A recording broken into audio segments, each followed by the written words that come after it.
Alhamdulillahirabbil alamin wassalatu wassalamu ala asyrofil anbiya'i wal mursalin wa ala alihi washabihi ajmain. Amma ba'du. Rabbi shrah li sadri wa yassir amri wa hlul 'uqdatam min lisani yafqahu qawli. Subhanaka la ilma lana illa ma 'allamtana innaka antal alimul hakim.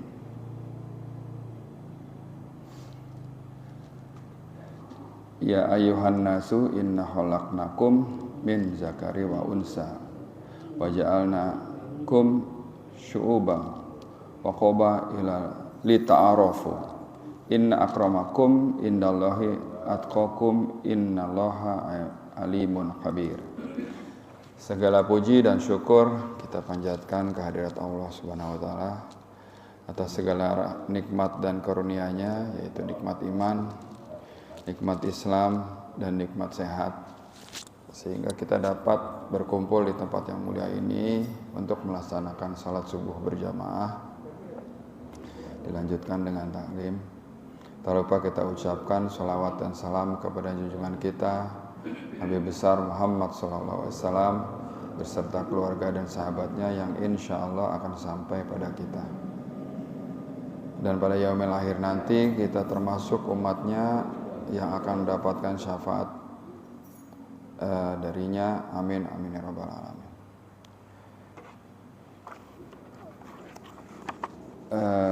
Jumpa lagi sama saya. Saat ini yang akan saya share adalah yang ringan-ringan aja, yaitu tentang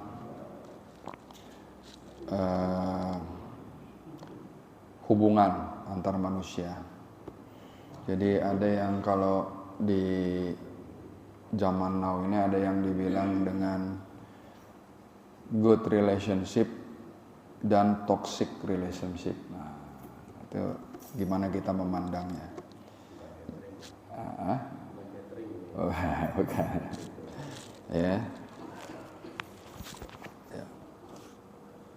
Jadi seperti yang kita pahami, manusia adalah makhluk sosial yang saling membutuhkan, nggak bisa hidup sendiri.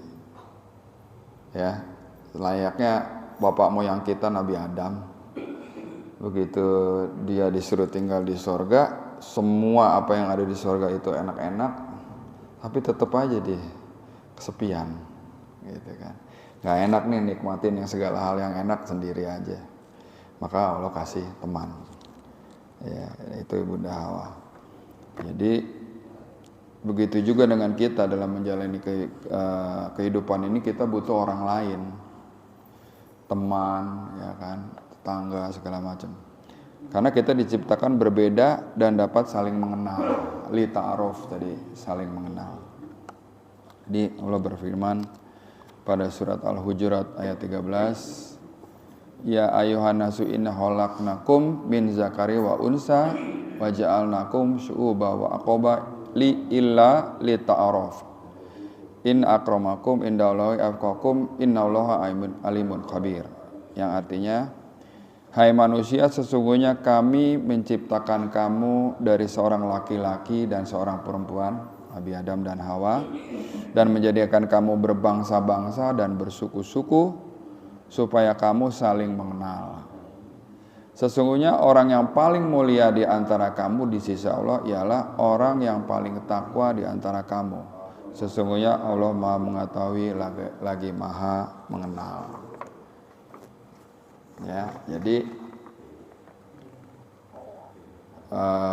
di ayat ini jelas bahwasanya kita diciptakan dari satu roots yang sama, yaitu Nabi Adam dan Hawa. Dijadikan dijadikan bapak ibu moyang kita itu berketurunan sehingga kita berbangsa-bangsa. Untuk apa? Untuk saling mengenal. Nah, dari sekian banyak orang itu, yang mana yang paling baik adalah yang bertakwa, gitu. Jadi bagaimana kita dapat berinteraksi satu dengan yang lain adalah dengan jalan berkomunikasi.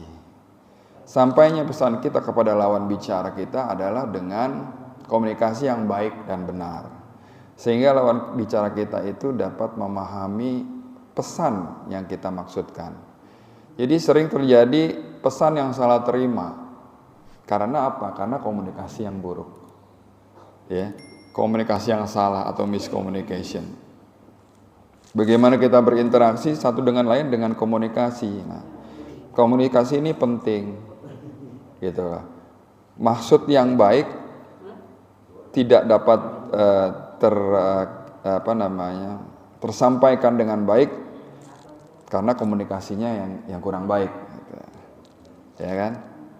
Jadi setelah berkomunikasi tentunya menjadi satu hubungan, ya, satu sama lain hubungan. Jadi kalau kita lihat adalah bagaimana yang tadi berbangsa-bangsa itu bisa saling berhubungan dengan cara komunikasi, ya. Jadi kalau dalam berkomunikasi itu, dalam berhubungan itu ada hubungan yang baik, ada hubungan yang toksik. Jadi kalau misalnya definisi toxic relationship itu adalah merujuk dalam sebuah hubungan yang ditandai dengan sifat-sifat yang beracun, yang berpotensi merusak fisik maupun emosi diri sendiri atau pasangan. Ya, ini awal-awal munculnya ini kan dari zaman now nih, anak-anak zaman now ya. Ya kan, terus zaman sosmed, dari orang-orang yang berhubungan antara teman, bisa pasangan, ya, suami istri dan lain sebagainya. Beracun dalam hal ini seperti kebalikan dari hubungan yang enggak sehat. Ya.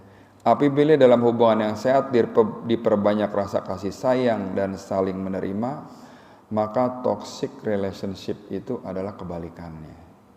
Ya. Toxic relationship dapat ditemui dalam hubungan suami istri, pertemanan, dalam kehidupan bertetangga maupun dalam kehidupan sosial.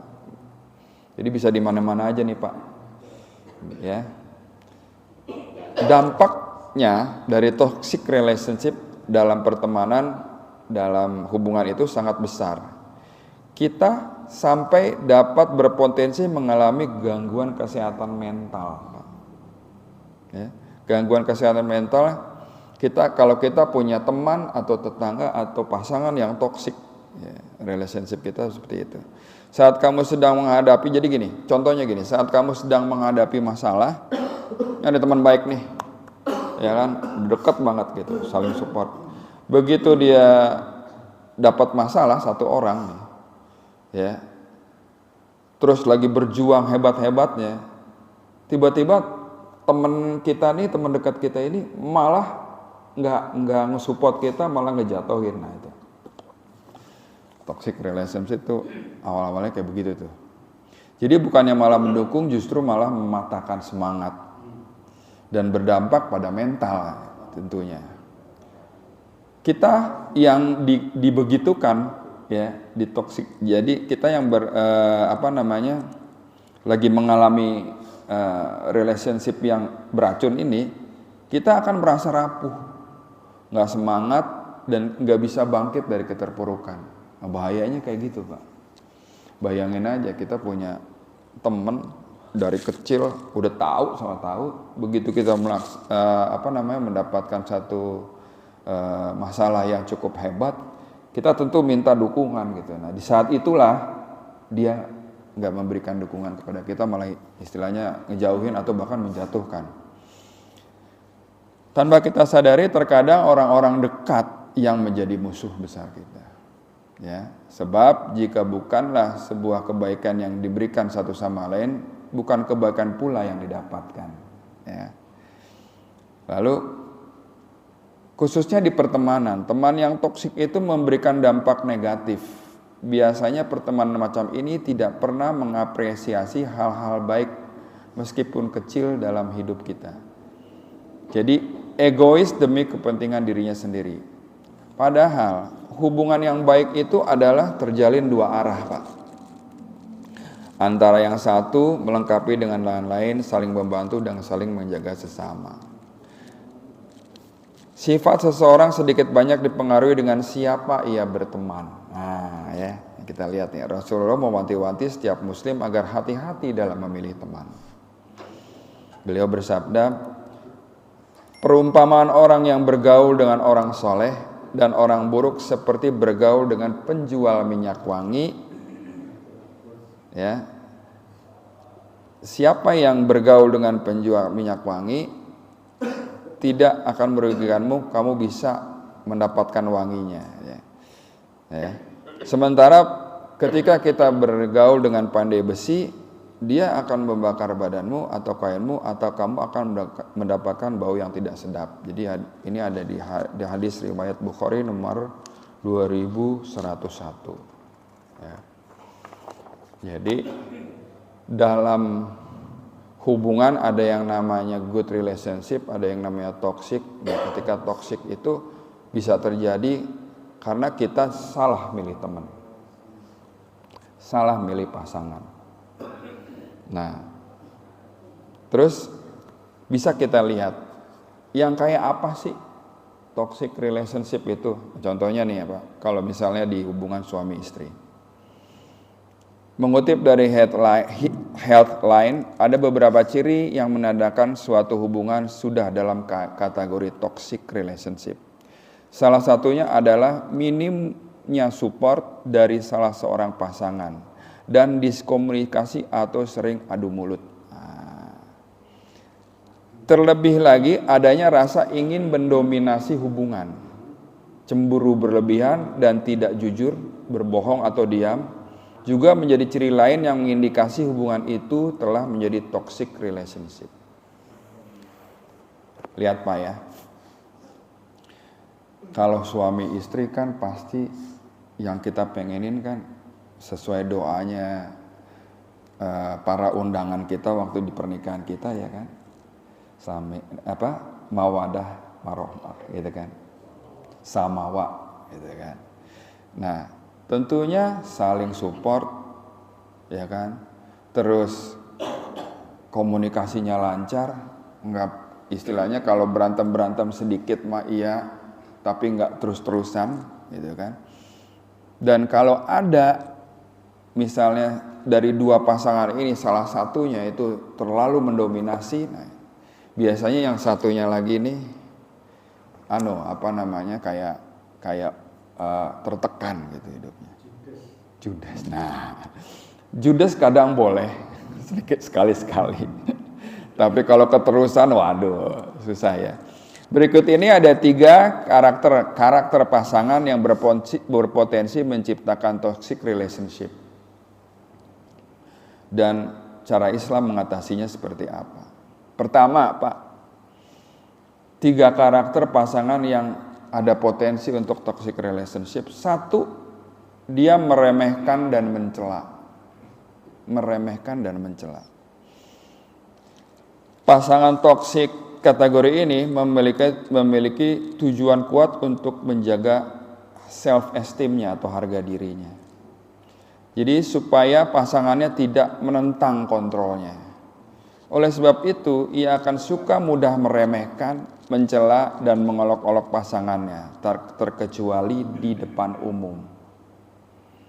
Coba kita lihat ke dalam, kita dengan pasangan kita, ada nggak sifat seperti ini? Jangan-jangan di kita ada, atau di pasangan ada, ya. Jadi kalau misalnya contoh, istri membuatkan kita makanan, nggak cocok. Yang diajarkan oleh Rasulullah kan adalah sangat bagus sekali ya. Begitu dia merasakan makanannya rada asin, dia nggak bilang asin nih, gimana sih? Mau dikasih garam sebakul gitu, nggak gitu. Rasulullah begitu rasanya asin, diajak makan tuh istrinya. Yuk kita makan bareng-bareng yuk. Begitu dicobain, aduh asin ya. Cara ngasih taunya kayak gitu, halus. Ya. Dan penuh dengan pujian kalau Rasulullah seperti itu. Jadi kalau ada pasangan yang sering meremehkan dan mencela, even itu hal-hal yang kecil sekalipun, itu potensi Pak untuk menjadi toxic relationship. Jadi Peringatan untuk tidak boleh meremehkan maupun mencela sudah termaktub dalam Al-Quran surat Al-Hujurat ayat 11. Saya bacakan artinya ya. A'udzubillahi minasyaitonirrajim. Hai orang-orang yang beriman, janganlah sekumpulan orang laki-laki merendahkan kumpulan yang lain. Boleh jadi yang ditertawakan itu lebih baik dari mereka. Dan jangan pula sekumpulan perempuan merendahkan kumpulan yang lain. Boleh jadi yang direndahkan itu lebih baik. Dan janganlah suka mencela dirimu sendiri dan memanggil dengan gelaran yang mengandung ejekan. Seburuk-buruk panggilan adalah panggilan yang buruk sesudah iman. Dan barang siapa yang tidak bertobat, maka mereka itulah orang-orang yang zalim. Ya, jelas di sini ada sekumpulan laki-laki merendahkan yang lain. Begitu juga perempuan. Itu kita lihat di dalam sosial media kita bertebaran yang kayak begini nih Pak. Jangan juga mencela dirimu sendiri kalau kita bilang minder. Ya. Jangan juga mencela dirimu sendiri dan jangan memanggil dengan gelaran yang mengandung ejekan.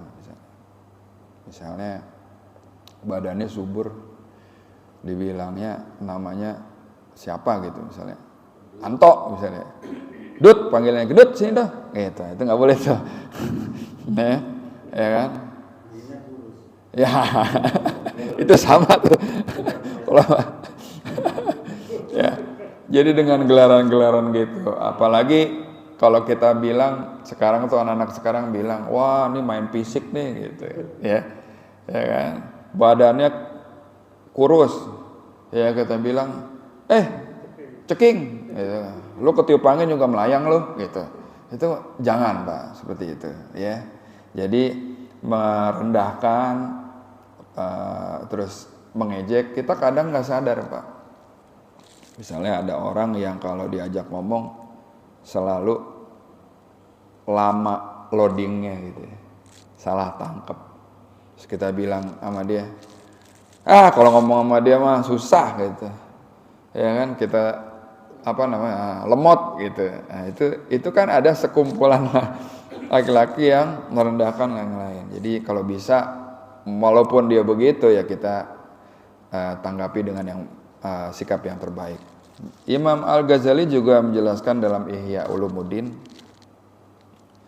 pengertian sukhriyah atau olok-olok adalah tindakan menghina, merendahkan dan mengangkat aib serta kekurangan orang lain, ya. Dengan jalan mentertawakannya. Hal itu dapat dilakukan dengan perbuatan atau ucapan, terkadang dengan isyarat dan petunjuk tertentu, ya. Untuk itu seharusnya tiap pasangan tidak boleh saling merendahkan dan merasa paling pintar. Ada baiknya saling mendukung satu sama lain. Jelas ya.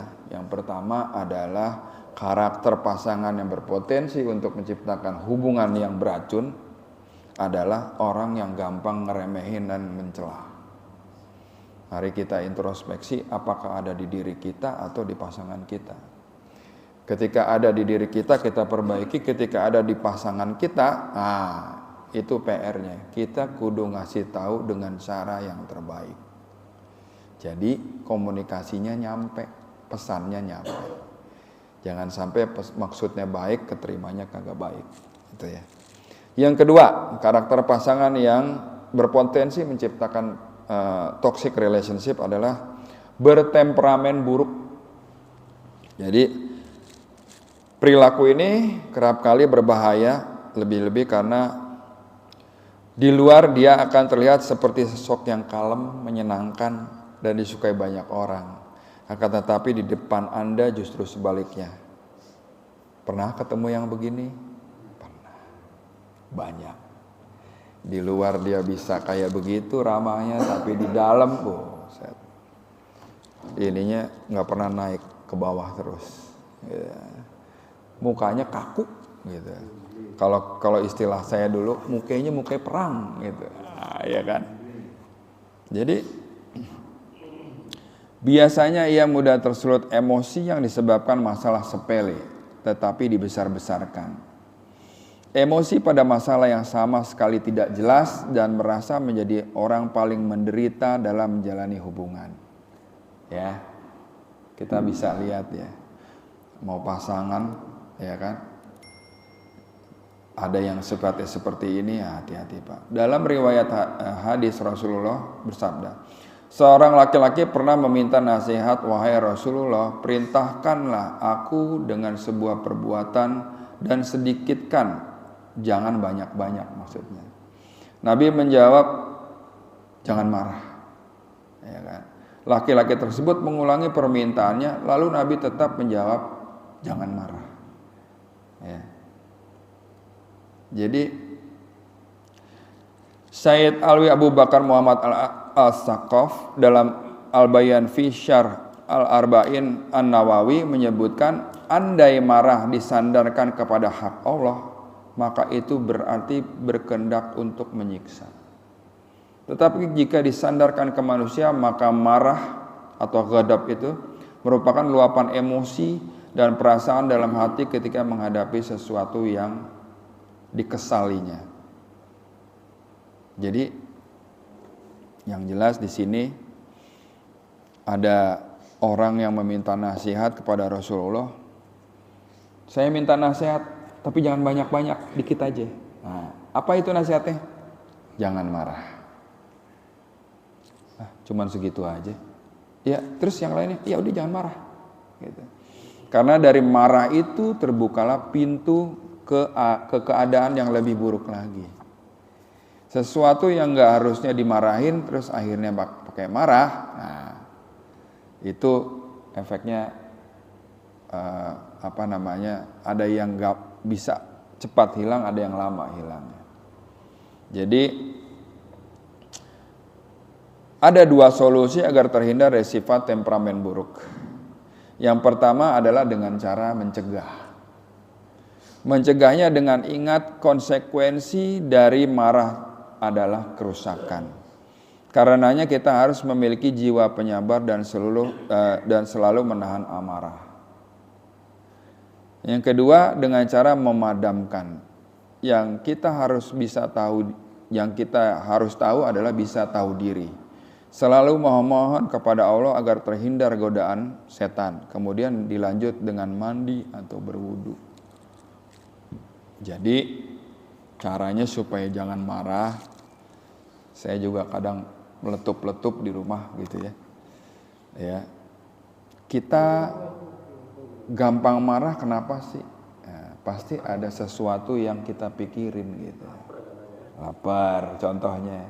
Atau kita kesel sama orang di jalanan misalnya. Atau kesel sama orang di tempat kita dagang misalnya. Kita kebawa sampai rumah. Kita pendem sih, ya kan? Cuman yang namanya marah, kesal dipendem itu kan kayak api dalam sekam, ya.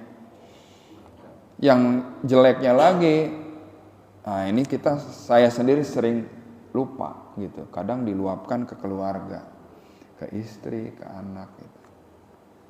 Tapi kalau udah kejadian, seperti tadi poin yang kedua, dengan cara memadamkan,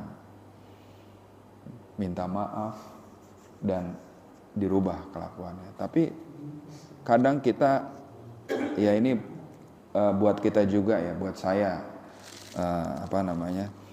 juga kadang kalau kita marah dengan kata-kata yang cukup menusuk, gitu, itu lukanya lama. Iya sih, dimaafin katanya. Iya sih, tapi di sini tuh ada terus. Saya pernah tahu ada satu orang ahli ya, terapis, dia bilang, ada orang sakit minum obat kagak sembuh-sembuh. Kenapa?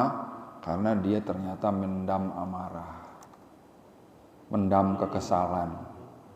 Karena dari mendam kekesalan itu, badan itu kayak ada, kan badan ini ada komputernya Pak. Ketika ada satu program yang error, diterusin terus, ya kita bisa tahu hasilnya kayak apa, kan gitu ya. Jadi kamu minum obat tapi dalam keadaan kesal, boleh dibilang ketika kita kesal, ketika kita panik, ketika kita emosi, ketika kita stres, darah kita kental Pak. Itu pernah saya lihat.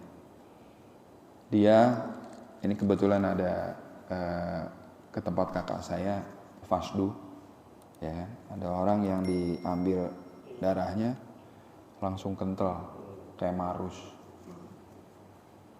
Ternyata dia memendam suatu pikiran yang dia pikirin terus. Entah itu mungkin masalah hubungan atau masalah pekerjaan ya. Tapi itu nggak dia rilis. Efeknya apa? Darah kita kental Pak. Kalau udah darah kental, apa aja penyakit nempel di situ. Mau darah tinggi kayak segala macam. Ya. Jadi ada baiknya juga kita kalau ada yang kayak begitu kita rilis dengan cara yang terbaik gitu. Apa mungkin diobrolin sama pasangan ya kan? Atau kita banyak-banyak berdoa, banyak-banyak minta sama Allah, banyak-banyak baca Quran tentunya. Karena saya pernah dengar juga Quran kalau dibaca dengan benar dan tartil ya, itu sesuai hukum-hukum tajwidnya dan segala macam, itu adalah obat paling mujarab ternyata. Karena ketika kita dengung, ketika kita membacanya benar, itu ada getaran yang bisa membuat kita rileks.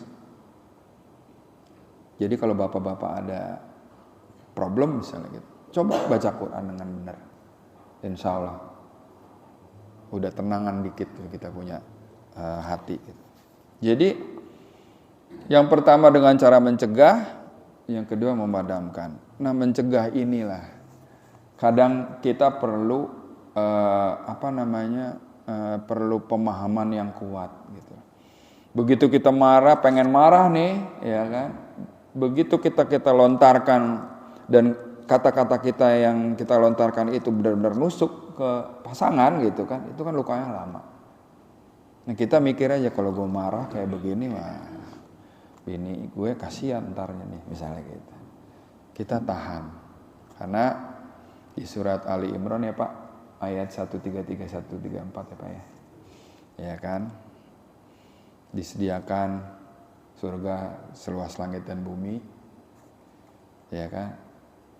Diperuntukkan orang-orang yang bertakwa. Siapa itu?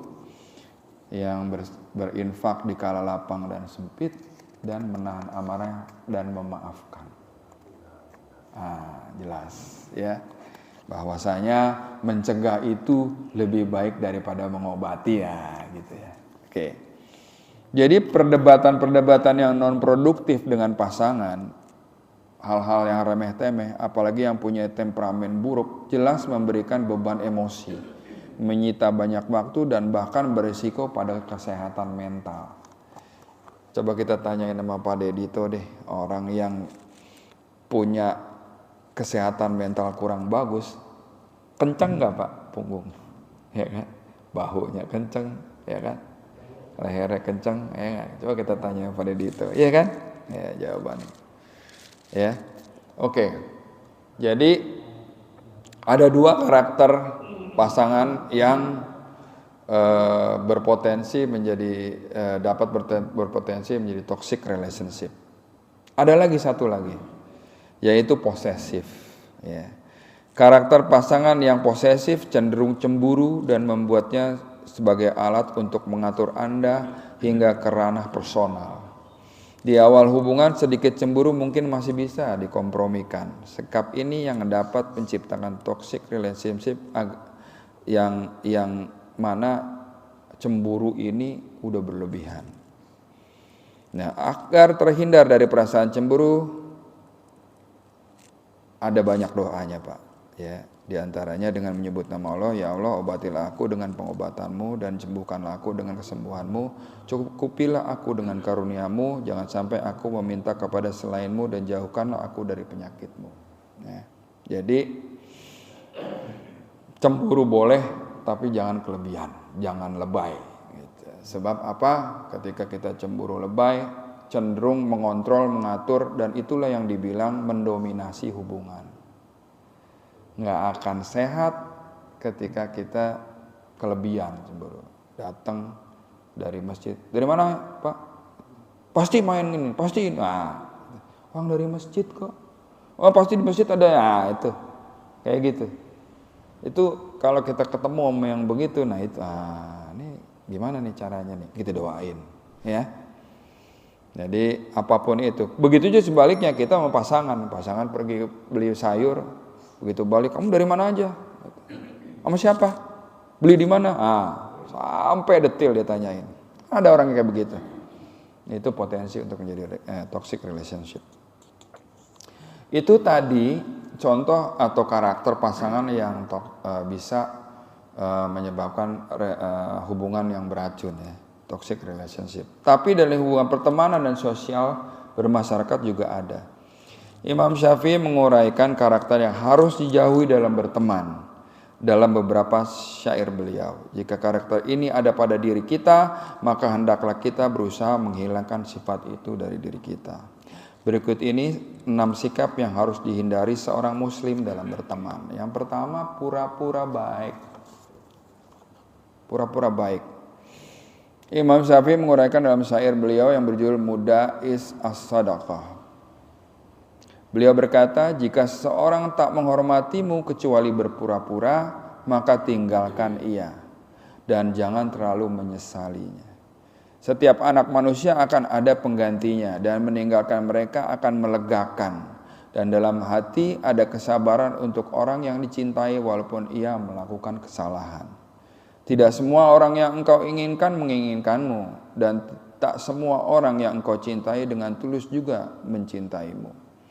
Jikalau cinta tulus bukanlah tabiat, maka tidak ada kebaikan pada cinta yang penuh kepura-puraan. Berpura-pura bukanlah sikap muslim yang baik. Rasulullah SAW bahkan melabeli orang yang berpura-pura sebagai manusia terburuk. Dalam sabda beliau, manusia yang paling buruk adalah yang bermuka dua, yang mendatangi kaum dengan muka tertentu dan mendatangi yang lainnya dengan muka yang lain. Hadis riwayat Bukhari nomor 7179. Dalam syair ini Imam Syafi'i menyarankan agar kita tak berteman dengan orang yang berpura-pura. Kepura-puraan dalam berteman akan melahirkan pengkhianatan dan merusak ketulusan. Jadi dalam pertemanan yang bisa bikin toxic relationship itu adalah berpura-pura baik. Pura-pura senang sama kita, pura-pura istilahnya mensupport kita. Bagaimana kita tahu dia berpura-pura? Ngomong di depan kita bagaimana, ngomong di tempat lain bagaimana, beda. Itu namanya pura-pura, ya. Hipokrita, munafik, ya. Tapi kalau bisa kita bilang berpura-pura baik. Jadi Rasulullah aja kesel sama orang yang begini, ya kan? Dan kita bisa lihat di dalam Quran tuh banyak banget apa yang akan didapatkan kepada orang-orang yang bersifat seperti ini. Muka dua. Ya. Yang pertama adalah teman yang berpura-pura baik. Yang kedua adalah teman yang berkhianat. Imam Syafi'i juga mengingatkan agar tidak berteman dengan pengkhianat. Beliau berkata, tidak ada kebaikan pada seorang teman yang berkhianat dan menusuknya dari belakang dengan kesalahannya setelah mencintainya. Bukan hanya dalam pertemanan, seorang muslim juga tidak boleh berkhianat pada siapapun. Allah berfirman, sungguh Allah tidak menyukai orang-orang yang berkhianat. Surat Al-Anfal ayat 58. Berkhianat juga merupakan sikap orang munafik. Rasulullah bersabda, tanda-tanda munafik ada 3. Jika berbicara dusta, jika berjanji mengingkari, dan jika diberi amanat dia khianat. Hadis riwayat Bukhari nomor 6095. Jelas, berkhianat itu apalagi kita dikhianatin udah paling kagak enak. Janjinya apa, yang dilakuin apa, ya kan? Itu kan. Jadi bisa kita lihat juga di kehidupan sosial, ya. Ketika dia berjanji, dia dusta. Bicara dia dusta, jika berjanji dia ingkar. Jika diberi amanat, dia khianat. Jadi bisa kita lihat, Pak, teman, lingkungan, pemerintah, Bisa kita lihat. Siapa yang diberi amanah lalu berkhianat, nah itu toksik tuh Pak. Ya. Terus yang ketiga teman yang bisa berpotensi toxic relationship itu adalah teman yang tidak mau membantu. Oke. Pertama berpura-pura baik, kedua berkhianat, ketiga tidak mau membantu. Imam Syafi'i mengajarkan agar meninggalkan teman yang tidak memiliki kepedulian kepada sesamanya. Manusia pasti akan ditimpa bala atau musibah dalam hidupnya. Dalam kondisi seperti itu, manusia akan membutuhkan seorang untuk menghibur dan membantunya. Jika saat keadaan sulit, orang yang kita anggap teman malah menjauh kita, maka ia bukanlah teman yang baik. Ya, jelas ya. Imam Syafi'i berkata, ketika aku membebani temanku itu, aku dapati mereka seperti pengkhianat zaman, hingga tak satu pun dari mereka tersisa. Rasulullah SAW mengungkapkan bahwa Allah akan menolong orang yang senantiasa membantu orang lain. Ya kan? Rasulullah bersabda, Allah akan selalu menolong hambanya selama hamba tersebut menolong saudaranya. Hadis riwayat Muslim 2699. Jadi sering kita bilang, kalau kamu melegakan orang, kamu akan dilegakan. Gak mesti sama orang itu, enggak. Kita nolong orang, ya kan, nolong si A, kita akan ditolong juga. Bisa sama si A, bisa sama yang lain. Karena sudah jelas bahwa Allah akan menolong hambanya selama hamba tersebut menolong saudaranya. Jadi kalau misalnya ada teman yang ketika kita susah dia malah ninggalin kita, nah itu bukan teman yang baik. Kalau pas kita lagi suka, dia ada, lagi kita duka, dia ada juga, nah itu teman yang baik. Teman yang gak toksik. Kan sering kita dengar kan, dia mah kalau kita misalnya lagi berjaya, dia datang sebagai teman.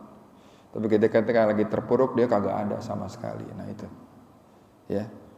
Kita hendaknya menjadi teman yang ada dalam suka maupun duka. Jika kita tidak mampu membantu dalam segi materi, maka kita bisa membantu dengan dukungan moral. Jadi contohnya adalah ikut memikirkan solusi atas masalah yang sedang dihadapi, atau minimal menghibur dan mendengarkan keluh kesahnya sehingga hati lebih tenang. Ini juga dicontohkan ya oleh sahabat-sahabat Nabi yang oleh Rasul sendiri, ketika ada orang sakit kita datang untuk menjenguknya, untuk menghiburnya. Lebih baik lagi juga kita bawa dia oleh-oleh dan segala macam, ya kan? Kita udah diajarin kayak gitu Pak, oleh Rasulullah, oleh sahabatnya, dan oleh orang-orang tua kita, ya kan? Bagaimana kita khususnya di Indonesia ini, begitu kita berkunjung ke salah satu teman, mau dia sakit, mau dia habis lahiran atau lagi operasi, selalu kita pikirkan apa yang harus kita bawa supaya jangan kosongan gitu aja. Nah itu sebenarnya sudah menjadikan budaya yang bagus ya.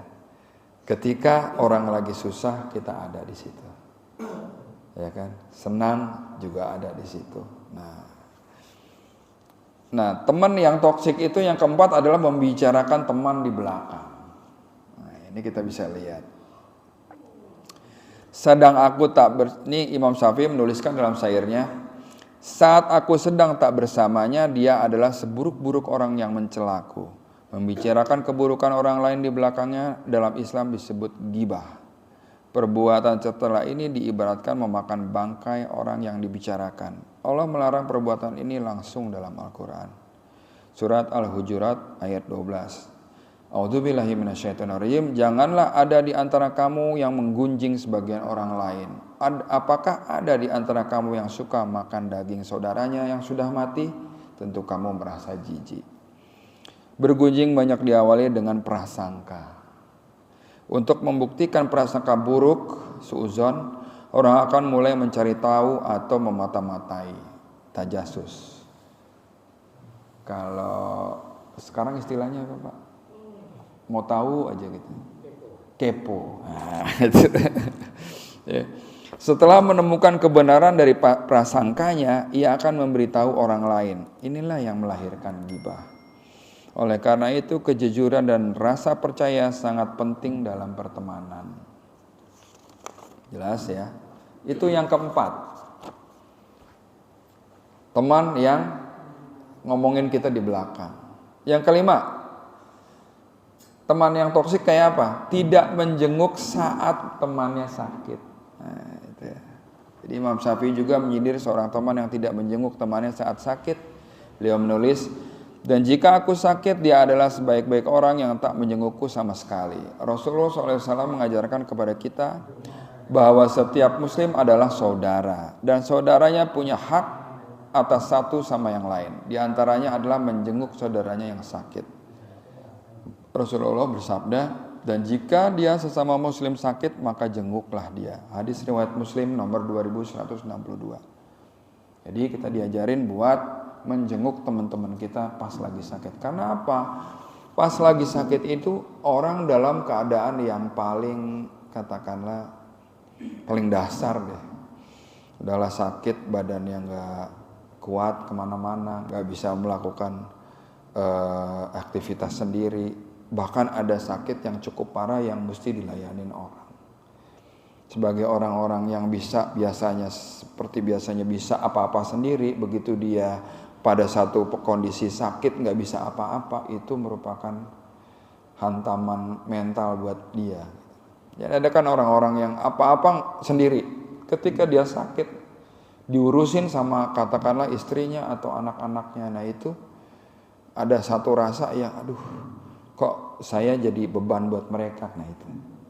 Padahal istri dan anak-anaknya merawat dia dengan tulus gitu. Kadang ada yang seperti itu. Nah di saat itulah kita datang, kita membesarkan dia punya hati. Bahwasanya bisa kita kunjungi, kita ceritain yang enak-enak, yang senang-senang. Kita kasih nasihat yang bisa membuat dia hatinya lega. Nah itu, makanya perlunya ketika ada teman, tetangga yang sakit, kita kunjungi. Nah itu perlunya seperti itu. Kalau kita punya sifat yang seperti ini, selalu menjenguk teman yang sakit, saudara yang sakit, nah kita terhindar dari sifat yang bisa membuat toksik itu.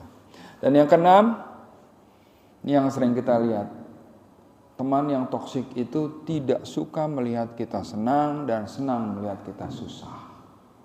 Jelas deh, SMS. Yang harusnya kan senang melihat orang senang, susah melihat orang susah. Ya kan? Ketika ada yang baru aja naik jabatan atau baru beli properti baru, kita ikut senang. Ya kan? Kenapa? Karena kita berpikir itulah rezeki dia. Rezeki kagak bakalan ketukar. Jangan berpikiran juga, Allah pilih kasih nih, dia mulu yang dapat, kita mah enggak. Ya kan? Nah, terus begitu ada orang yang punya kesusahan, ngadu sama kita ikut susah. Kita ngebayangin kalau kita jadi dia bagaimana ya? Apa yang kita bisa bantu? Nah itu. Senang melihat orang senang, susah melihat orang susah. Jangan sebaliknya, senang melihat orang susah, susah melihat orang senang. Jadi salah satu teman yang harus dihindari adalah mereka yang senang dengan kesusahan kita. Sebaliknya tidak suka jika melihat kita senang. Imam Syafi'i menggambarkannya dalam syair beliau, jika mereka lihat aku dalam keadaan baik, kebahagiaanku menyakiti mereka.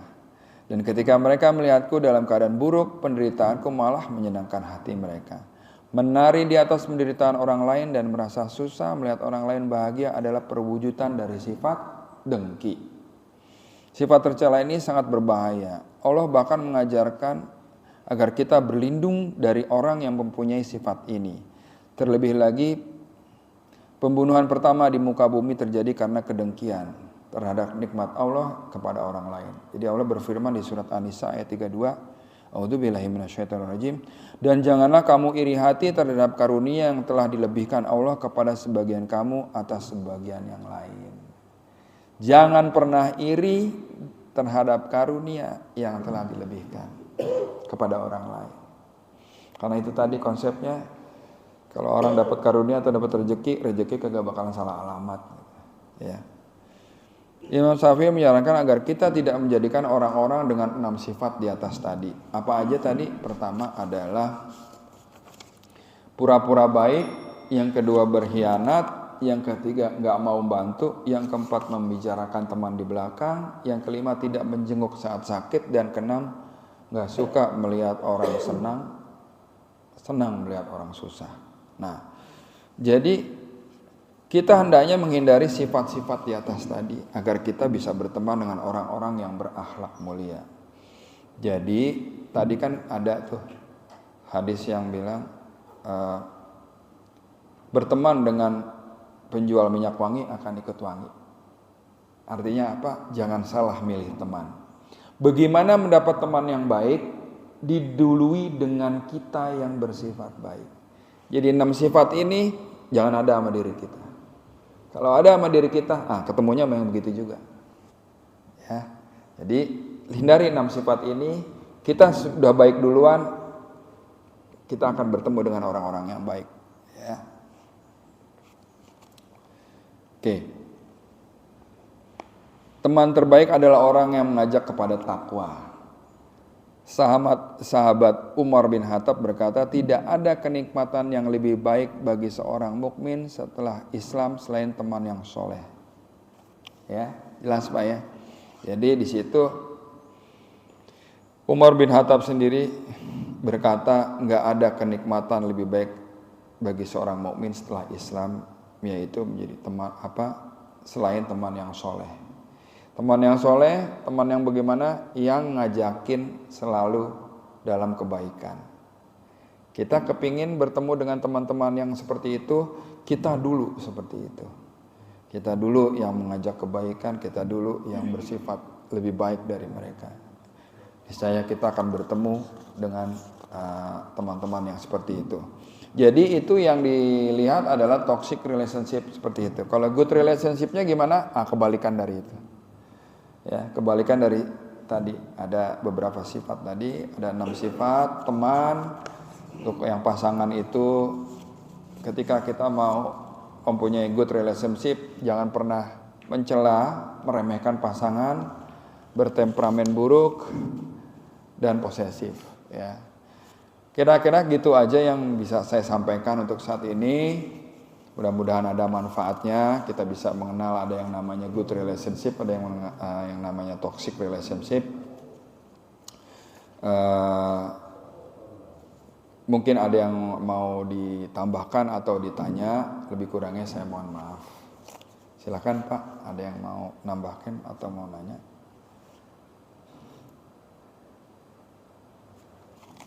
Oke. Pesan dari saya adalah mengapa kita harus tahu yang namanya good relationship dan toxic relationship, supaya kita mempunyai hidup yang lebih baik, Pak. Baik itu hidup dalam hubungan pertemanan, bertetangga maupun suami istri. Jadi kalau ada sifat-sifat seperti ini, ya kan, kita tahu, dihindari, ya kan? Kenapa? Karena akan membuat tidak nyaman bagi semuanya. Tidak hanya kita, tapi tidak nyaman juga buat istri, buat anak-anak dan lain sebagainya. Ya, kira-kira gitu aja. Mungkin kalau nggak ada yang ditambahkan lagi atau ditanyakan, mau ada yang nanya? Kalau nggak ada, kita tutup aja nih. Ya, mangga.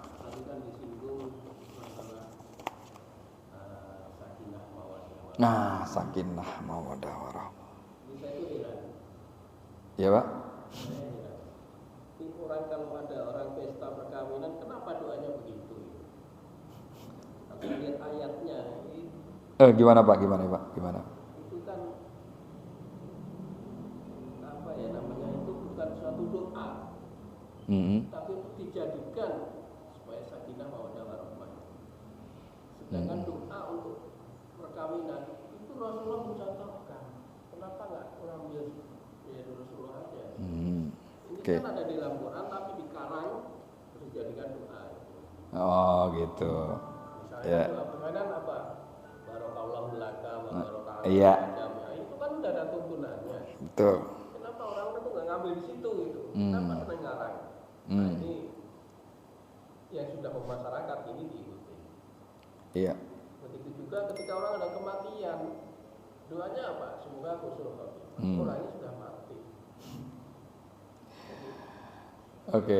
Menurut saya ini doanya sih nggak salah, cuman penempatannya yang Iya, baik. kaprah. Oke. Terima kasih Pak Luli atas tanggapannya. Karena gini Pak, kalau saya lihat kenapa orang berdoa, katakanlah tadi nggak tepat lah ya, bukan yang nggak tepat sih, kayaknya sebenarnya ada doa yang benernya yang diajarin Rasulullah gitu. Orang ngelihat datang ke pernikahan, melayat orang wafat gitu ya, bertaziah. Kenapa yang seperti itu malah bermasyarakat? Balik lagi sama kita, Pak. Bagi orang-orang yang paham, itu dia yang harus dikasih tahu, yang harus dipahami oleh orang yang banyak ini, yang udah terlanjur,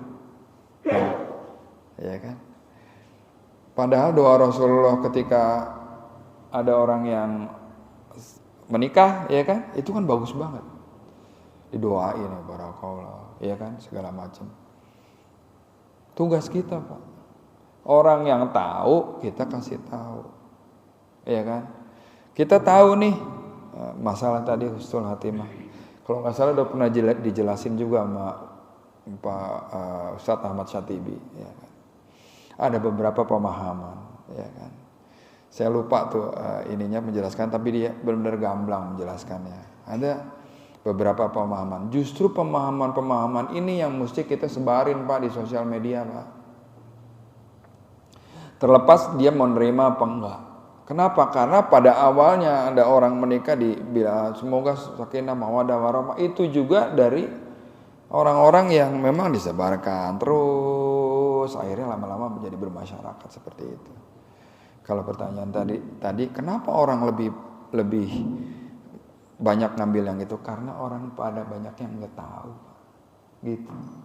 Padahal kita sering, ya kan? Itu doa udah sering dibikin lagu malah tuh, ya kan? Sama salah satu artis top dunia, gitu, ya kan? Doa samawa gitu. Apa maksudnya gitu? Kan gitu kan? Karena padahal kalau kita pahami sendiri sakinah mawaddah warahmah itu artinya juga dalam, Pak. Artinya kan kita kepingin yang menikah ini mempunyai sifat yang itu tadi. Sementara doanya ada sendiri ya Pak ya. Itu. Jadi tugas kita Pak, tugas kita kalau yang kita tahu ya, tugasnya kita semua Pak Luli, saya semua yang kita tahu kita sebarin itu, kita forward message seperti itu. Jangan kita forward message yang menimbulkan gap gitu. Artinya gap itu gini Pak. Ada orang yang paham, ada banyak orang yang nggak paham. Kita memunculkan sesuatu di medsos, banyak orang yang nggak pahamnya. Itu ada tugas buat kita untuk menjelaskannya Pak. Sampai benar-benar jelas. Seperti saya bilang tadi, komunikasi yang baik adalah bagaimana pesan kita yang baik ini sampai kepada mereka yang mendengarkan itu dengan keadaan yang sama, baik, nggak terdistorsi gitu. Itu. Jadi kalau kita tahu sesuatu pun, kita harus cari tahu bagaimana menyampaikannya katakan di medsos yang ini ngomongnya seperti apa. Pesannya tetap sama, tapi cara menyampaikannya yang masuk kepada mereka seperti apa. Itu yang perlu kita pahamin, kita banyak belajar gitu. Kira-kira itu aja ya Pak. Mungkin udah nggak ada yang tanyakan lagi, saya tutup kaji kita dengan doa kafaratul majlis. Subhanakallahumma wa bihamdika asyhadu an la ilaha illa anta astaghfiruka wa atubu ilaik. Wabillahi taufiq wal hidayah. Wassalamualaikum warahmatullahi wabarakatuh. Alhamdulillah.